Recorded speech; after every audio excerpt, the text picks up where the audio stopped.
여러분, 요즘 주유 소각이 무서우시죠? 하지만 진짜 공포는 아직 시작도 안 했습니다. 중동전쟁으로 호르무즈 해협이 막혔고 우리 땅에 있던 비축유 90만 배를 맞아 외국 기업의 배신으로 증발했습니다. 대한민국 경제가 멈추기 일보 직전 상황인데요. 그런데 정말 이상한 일이 벌어지고 있습니다. 이 냉혹한 판국에 러시아와 아랍에미리트가 유독 한국한테만 원유 우선 공급권을 내밀며 줄을 서고 있습니다. 이건 의리가 아닙니다. 철저한 계산 끝에 나온 그들의 절박한 생존 전략이라고 봅니다. 푸틴의 최측근이 한국을 향해 현명하고 똑똑하다며 아부하고 자원대국들이 한국 기술 앞에 고개 숙일 수밖에 없는 이유. 오늘 기술로 자원을 지배하는 한국의 진짜 저력을 전부 공개합니다. 그럼 바로 시작하도록 하겠습니다. 사건의 시작은 울산의 한 석유 비축기지였습니다. 우리 땅, 우리 창고에 중동 석유회사가 맡겨둔 200만 배럴의 원유. 원래 이건 우리나라 정유사가 사기로 이미 약속된 분량이었습니다. 그런데 2026년 2월 중동 전쟁이 터지고 기름값이 미친 듯이 치솟자 상황이 180도 달라집니다. 돈 냄새를 맡은 중동 회사가 더 비싼 값을 부르는 해외 바이어에게 팔겠다며 일방적으로 계약을 엎어버린 겁니다. 험담하시죠? 더 기가 막힌 건 그 다음입니다. 우리에겐 위기 상황에서 이 기름을 먼저 살 수 있는 우선 구매권이라는 강력한 보험이 있었습니다. 쉽게 말하면 이런 겁니다. 내 창고에 남의 물건을 보관해주되 유사시엔 내가 먼저 살 수 있다는 계약이죠. 평소엔 창고 임대료도 받고 비상시엔 기름도 확보하는 일석이조의 사업이었습니다. 그런데 석유공사가 설마 하며 손을 놓고 있던 사이 이미 90만 배럴이 한국 밖으로 빠져나갔습니다. 90만 배럴. 우리나라가 하루에 쓰는 석유의 무려 3분의 1에 달하는 엄청난 양입니다. 구체적으로 어떤 상황인지 아십니까? 2월 8일 중동기업 A사가 울산 비축기지에 원유를 들여오면서 석유공사에 국내 정유사와 협의 중이라고 말했습니다.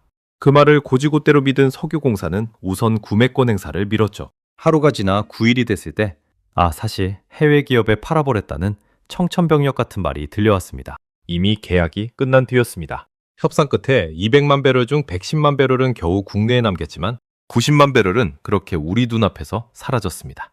기름 한 방울이 아쉬워 온 국민이 발을 동동 구르는데 우리 앞마당에 있던 기름을 눈뜨고 코 베인 셈이죠. 이게 바로 피도 눈물도 없는 국제 에너지 시장의 민낯입니다. 산업통상부는 즉각 석유공사 감사에 착수했습니다. 규정 위반 확인 시 엄중문책하겠다는 강경 입장을 냈죠. 하지만 그 사이 여론은 들끓었고 국민들은 분노했습니다. 계약서 도장보다 무거운 건 오직 돈뿐이라는 냉혹한 현실. 그런데 말입니다. 이렇게 뒤통수나 치는 판국에 러시아와 아랍에미리트는 왜 갑자기 한국에 원유를 싸들고 찾아온 걸까요? 그들이 우리에게 매달릴 수밖에 없는 치명적인 약점을 우리가 쥐고 있기 때문입니다. 자, 이 냉혹한 에너지 전쟁터에서 갑자기 한국을 향해 러브콜을 보낸 나라가 있습니다. 바로 러시아입니다. 2026년 3월 19일 푸틴의 최측근인 키릴 드미트리에프 특사가 자신의 소셜미디어에 이런 말을 남겼습니다. 한국의 러시아산 원유 수입 검토 소식을 공유하며 영어로 똑똑한 이들은 모두 그렇듯이라고 적은 겁니다. 한때 서방 제재에 동참했던 한국을 향해 푸틴의 입이 왜 이렇게 부드러워진 걸까요? 단순히 기름을 팔아줘서 고마운 걸까요? 아닙니다. 핵심을 먼저 말씀드리겠습니다. 러시아는 지금 수요 독점이라는 끔찍한 덫에 걸려 있습니다. 우크라이나 전쟁 이후 유럽이라는 단골을 잃은 러시아 기름을 사주는 건 사실상 중국뿐입니다. 전 세계 원유 수출의 절반 가까이가 중국 한 나라에 의존하는 구조가 된 겁니다. 그러다 보니 중국은 칼자루를 쥐고 마음껏 휘두릅니다. 국제 시세보다 배럴당 15달러 넘게 깎으라고 협박하고 있죠. 하나로 환산하면 배럴당 무려 2만 원 이상을 덜 받는 겁니다. 하루 수백만 배럴씩 팔면 그 손실이 얼마나 되겠습니까? 러시아 입장에선 미친 노릇입니다.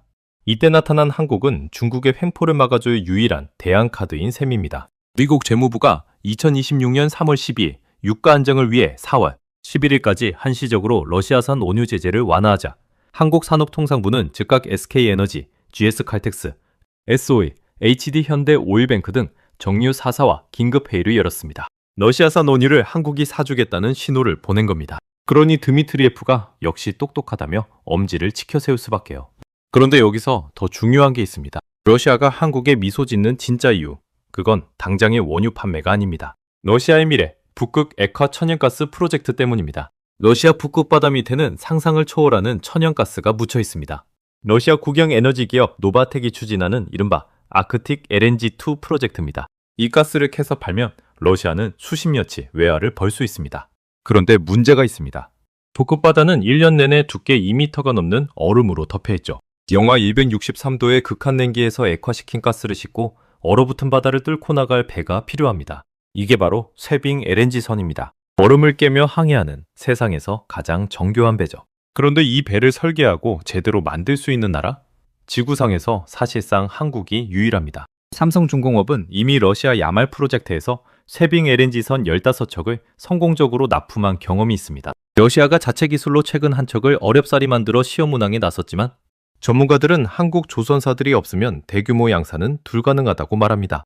2026년 현재 한국 조선 3사의 합산 수주 목표는 388억 달러, 우리 돈으로 약 52조 원에 달합니다. LNG선 전체 발주의 90% 이상이 한국으로 쏠리는 구조입니다. 러시아가 우리에게 기름을 싸게 주며 아부하는 건 나중에 자기들의 숨통을 틔워줄 한국의 조선 기술을 잃지 않기 위한 처절한 몸부림인 겁니다. 원유 공급권은 미끼이고 한국에 보내는 진짜 메시지는 이겁니다.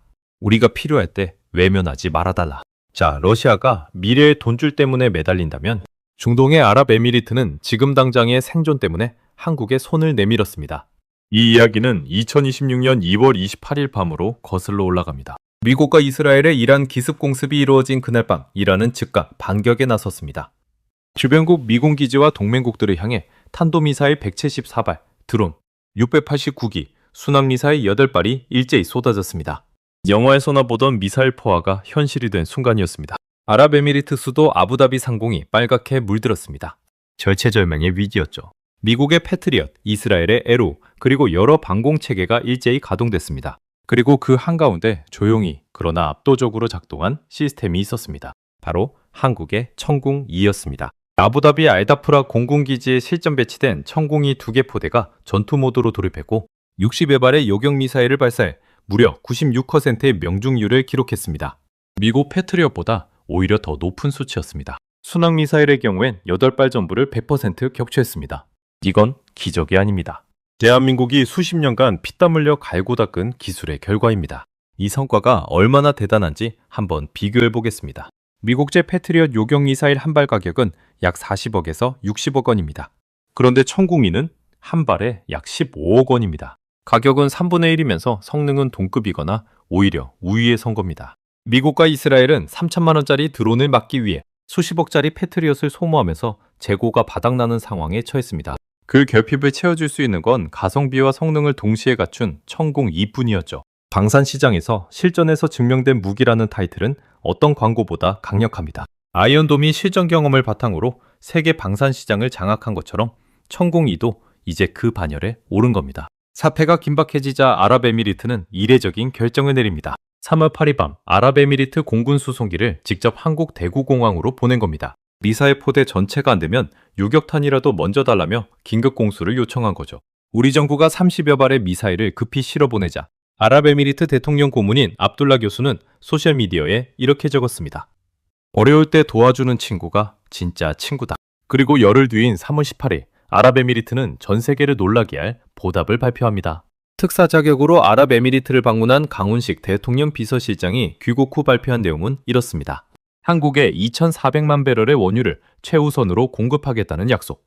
이미 여수와 울산 비축기지에 200만 배럴이 3월 말 입고됐고 4월 초중순부터 나머지 물량이 순차적으로 들어올 예정입니다. 언제든 기름을 꺼내 쓸 수 있는 한라인까지 깔아줬죠. 2,400만 배럴이 얼마나 큰 양인지 감이 오십니까? 우리나라 하루 석유 사용량은 약 200만 배럴입니다. 즉 아랍에미리트가 우리에게 보장한 물량은 12이치 분량입니다. 호르무즈 해협이 봉쇄된 상황에서 12이치 비상 물량이 확보됐다는 건 그 사이 외교와 협상으로 다음 공급선을 뚫을 시간을 벌었다는 의미이기도 합니다. 실제로 이미 중동 사태 발발 이후 공동 비축 원유 총 987만 배럴이 추가 국내 정유사에 공급됐고 쿠웨이트에서도 별도로 200만 배럴이 입고됐습니다. 기름 한 방울 안 나는 나라가 이 전쟁통에 이토록 촘촘하게 공급망을 짜놓을 수 있었던 건 순전히 한국 기술력 덕분이었습니다. 자, 이제 결론이 명확해졌습니다. 기름 한 방울 안 나는 대한민국이 세계 최대 산유국들을 줄 세울 수 있었던 진짜 이유. 땅속에 묻힌 자원은 영원하지 않지만 그걸 꺼내고 옮기고 지키는 대체 불가능한 기술은 영원하기 때문입니다. 생각해 보십시오. 러시아는 북극바다의 천문학적 가스를 돈으로 바꾸려면 한국의 쇠빙 LNG선이 필요합니다. 아랍에미리트는 이란의 미사일 포화 속에서 하늘을 지키려면 한국의 천궁 2가 필요합니다. 이 두 나라가 원유를 들고 한국 앞에 줄을 선 건 우연이 아닙니다. 정제학의 가장 기본 원리, 공급이 수요를 창출한다는 논리가 여기서도 작동한 겁니다. 단, 그 공급은 돈이 아니라 기술이었죠. 이건 조선과 방산만의 이야기가 아닙니다. 한국 기술력의 스펙트럼은 훨씬 넓습니다. 삼성전자와 SK하이닉스의 반도체 없이는 미국도 중국도 인공지능 개발을 멈춰야 합니다. 한국의 2차 전지 기술 없이는 전기차 시대가 열리지 않습니다. 한국이 독보적으로 보유한 원전 건설과 운영 기술은 에너지 전환 시대에 전 세계가 손을 뻗는 자산이 됐습니다. 2026년 현재 미국은 트럼프 행정부 명의로 한국 조선사에 미 해군 함정, 정비와 건조 협력을 공식 요청했습니다. 자원대국이 기술 강국 앞에 고개 숙이는 이 역사적 장면이 지금 눈앞에서 펼쳐지고 있는 겁니다. 하지만 여러분, 안심하기엔 이릅니다. 세 가지를 꼭 기억하셔야 합니다. 첫 번째, 중국이 무서운 속도로 쫓아오고 있습니다. 중국은 자체 세빙선을 시험 운항하며 한국의 LNG선 기술을 맹추격 중입니다. 반도체, 조선, 배터리 모든 분야에서 중국의 추격은 현재 진행형입니다. 기술 우위는 잠시라도 멈추는 순간 사라집니다. 대한민국이 기술 투자를 게을리하는 순간, 오늘 우리 앞에 줄을 서던 나라들이 등을 돌릴 겁니다. 두 번째, 비축료 관리 시스템을 고쳐야 합니다. 90만 배럴 유실 사태는 단순한 직원 실수가 아닙니다. 설마 이런 일이 있겠어? 라는 안이한 인식이 만들어낸 구조적 허점입니다. 국제 공동 비축 사업의 우선 구매권 행사 기준과 절차를 전면 재정비해야 합니다. 위기 대응 매뉴얼은 평화로울 때 만들어야 합니다. 위기가 닥친 뒤엔 이미 늦습니다. 세 번째, 기술 강국의 혜택이 국민에게 돌아와야 합니다. 조선사가 수십조 원어치 배를 팔고 방산업체가 중동에서 12조 원 계약을 따내도 주유소, 기름값과 난방비 부담은 여전히 서민의 몫입니다. 기술로번 국가적 이익이 에너지 안보 강화와 서민, 물가 지원으로 이어지는 선순환 구조가 만들어져야 진짜 기술 강국이라 할 수 있습니다. 자원은 땅속에 있으면 그저 돌덩이일 뿐입니다. 하지만 그 돌덩이를 돈과 권력으로 바꾸는 건 결국 대한민국의 기술력입니다. 조선, 방산, 원전, 그리고 반도체까지. 우리가 지난 수십 년간 피땀 흘려 쌓아올린 이 기술 장벽이 오늘날 고유가라는 거대한 파도 속에서 우리를 지켜주는 가장 튼튼한 방패가 되어주고 있습니다. 자원대국들이 한국 앞에 고개 숙이게 만드는 이 강력한 힘을 유지하기 위해 지금 우리에게 가장 필요한 기술은 무엇이라고 생각하시나요? 여러분의 날카로운 생각을 댓글로 공유해주세요. 오늘 영상이 대한민국 국민으로서 자부심을 느끼게 했다면 구독과 좋아요로 응원 부탁드립니다. 지금까지 전략가 AI였습니다. 시청해주셔서 감사합니다. 여러분, 오늘 이야기 어떠셨나요? 자원대국들이 한국에 줄을 서는 걸 보며 참 뿌듯하지만 한편으론 가슴 한구석이 찡해지기도 합니다. 사실 우리나라는 기름 한 방울 안 나는 참 척박한 땅이잖아요. 남들 땅 파서 돈 벌 때 우리는 밤잠 설쳐가며 배를 만들고 미사일을 깎았습니다. 그 지독한 절박함이 오늘날 전 세계가 탐내는 대체 불가능한 기술을 만든 거겠죠. 운 좋게 물려받은 자원이 아니라 우리 손으로 직접 일궈낸 이 힘이 저는 진짜 국력이라고 믿습니다. 하지만 저는 조금 걱정도 됩니다. 중국은 무섭게 쫓아오고 우리 기술은 언제든 뒤처질 수 있으니까요. 그래서 여러분께 묻고 싶어요. 우리가 10년 뒤에도 지금처럼 당당하려면 이제 어떤 준비를 더 해야 할까요? 여러분의 의견을 댓글로 들려주세요. 참고해서 더 좋은 영상으로 인사드리도록 하겠습니다. 오늘 우리 기술이 조금이라도 자랑스러우셨다면 구독과 좋아요로 응원 부탁드립니다.